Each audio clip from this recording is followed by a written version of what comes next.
Assalamualaikum warahmatullahi wabarakatuh.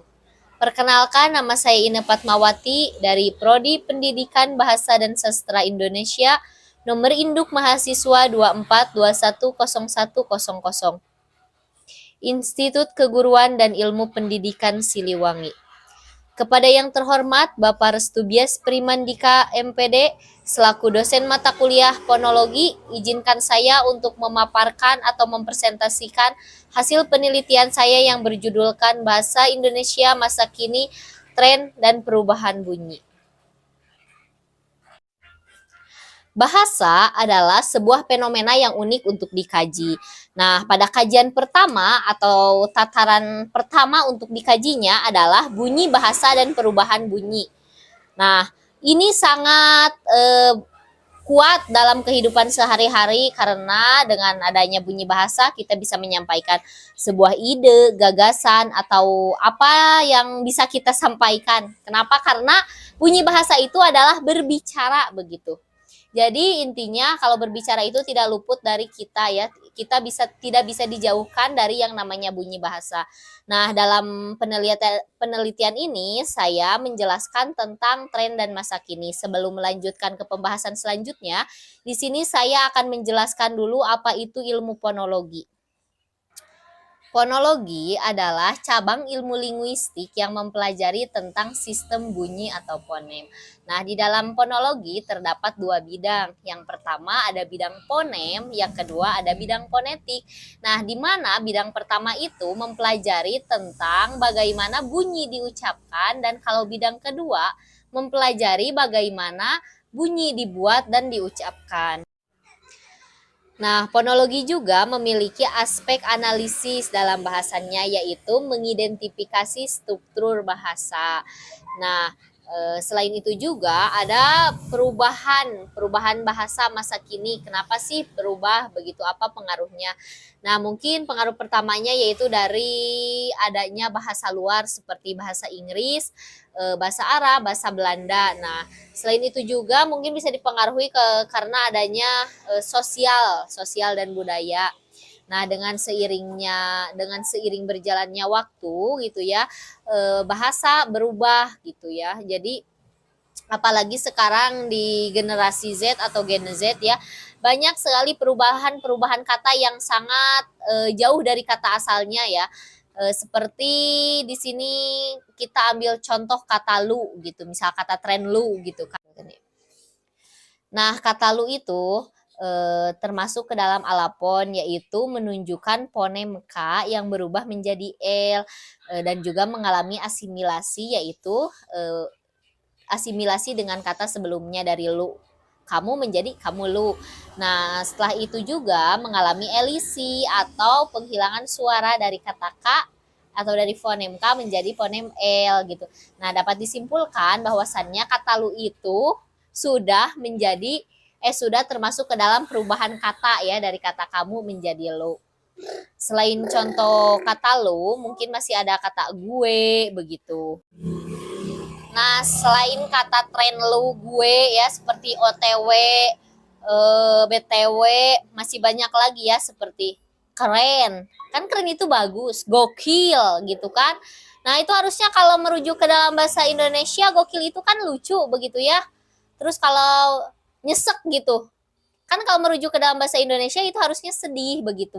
Nah, dikarenakan sekarang generasi Z atau Gen Z banyak sekali perubahan-perubahan kata yang sangat berubahnya secara drastis gitu.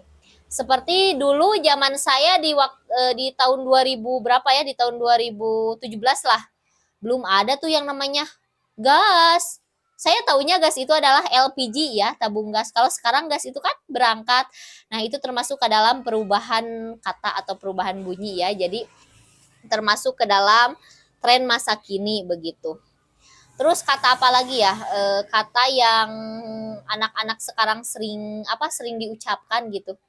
Anjay gitu. Itu kan termasuk.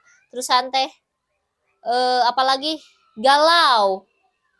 Dulu mah zaman saya galau aja, sekarang mah galon. Kenapa dari galon jadi galau begitu kan? Nah, itu karena ada perubahan kata begitu. Terus apalagi kalau dari yang perubahan kalimat gitu.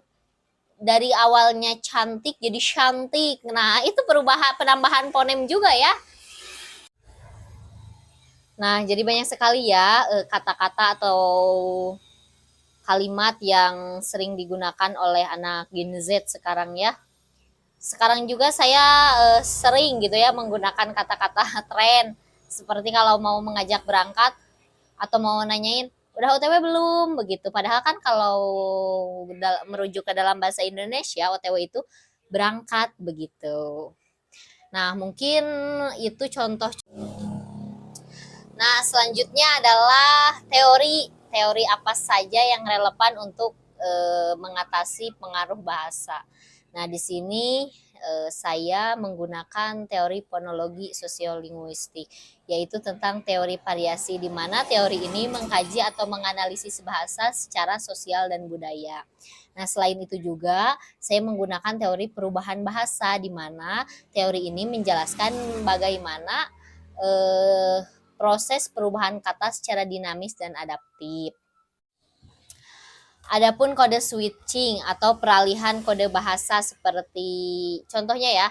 Contoh kata aku mau beli burger yang juicy. Nah, tadi kalimatnya saya mau beli burger yang juicy. Nah, kalimat tersebut termasuk ke dalam penggabungan kosakata, yaitu dari kata saya mau beli burger dan yang juicy banget. Nah, kalimat juicy ini termasuk ke dalam bahasa tren karena ini termasuk ke dalam perubahan bahasa lain atau pengaruh bahasa lain, yaitu bahasa Inggris begitu. Karena kan seharusnya juicy itu apa?